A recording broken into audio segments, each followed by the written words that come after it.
আজকের গল্পের নাম রামের অযোধ্যা ত্যাগ, যেটা কিনা ছোটদের রামায়ণ থেকে নেওয়া হয়েছে।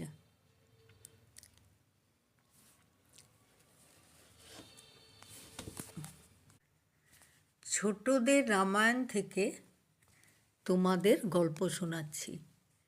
গল্পের নাম রামের অযোধ্যা ত্যাগ। রাম বনবাসে যাবেন, সীতা বললেন তিনিও তার সঙ্গে যাবেন। লক্ষ্মণ তার স্ত্রী ও মায়ের অনুমতি নিয়ে রামের সঙ্গে বনবাসে যেতে প্রস্তুত হলেন।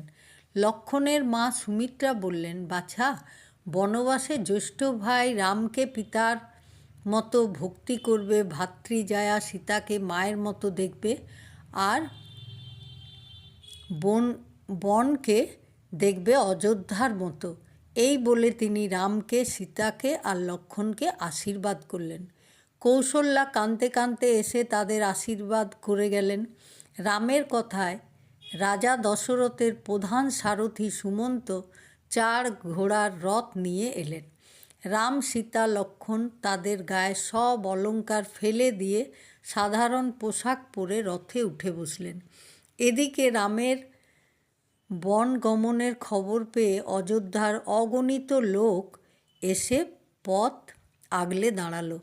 তারা রাম সীতাকে অযোধ্যা ছেড়ে কিছুতেই যেতে দেবে না। রাম তখন রথের উপর দাঁড়িয়ে সকলের উদ্দেশ্যে বললেন, আমার প্রিয় দেশবাসীগণ, পিতার একটা সত্য রক্ষা করতে আমি মাত্র 14 বছরের জন্য বনবাসে যাচ্ছি। পরে আবার ফিরে আসব আমি আপনাদের কাছে। এই 14 বছর তাই ভরত রাজত্ব করবেন। আমি যেন আপনারা আমায় যেমন ভালোবাসেন, ভরতকেও তেমনি ভালোবাসবেন। আপনারা দয়া করে আমার পথ ছেড়ে দিন। রামের কথায় লোকেরা পথ ছেড়ে দাঁড়ালো। সুমন্ত রথ এগিয়ে নিয়ে চললেন। সন্ধ্যায় তারা তমসা নদীর তীরে এসে থামলেন। রাম বললেন, আজ রাতটা আমরা এখানেই কাটাবো। এমন সময় কোলাহল করতে করতে অযোধ্যা থেকে বহু লোক সেখানে ছুটে এলেন।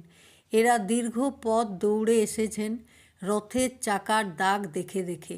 এদের কষ্ট দেখে রাম বললেন, আজ রাতটা আপনারা এখানে আমাদের সঙ্গে বিশ্রাম করুন। কাল সকালে অবশ্যই আপনারা অযোধ্যায় ফিরে যাবেন।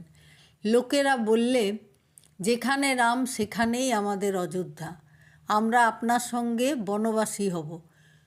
পরদিন ভোর রাতে উঠে রাম বললেন, সুমন্ত, এদের ঘুম ভাঙার আগেই আমরা এখান থেকে দূরে চলে যাব। আমি আর এদের কষ্ট দিতে চাই না। আপনি রথ নিয়ে এদিক ওদিক ঘুরে যাবেন, যাতে রথের চাকার দাগ দেখেও ওরা বুঝতে না পারেন আমাদের গন্তব্য। সুমন্ত তাই করলেন। এদিকে সন্ধ্যায় তারা অনেক দূর গঙ্গার তীরে এসে পৌঁছলেন। গল্প কেমন লাগলো জানাবে। সবাই সুস্থ থাকবে।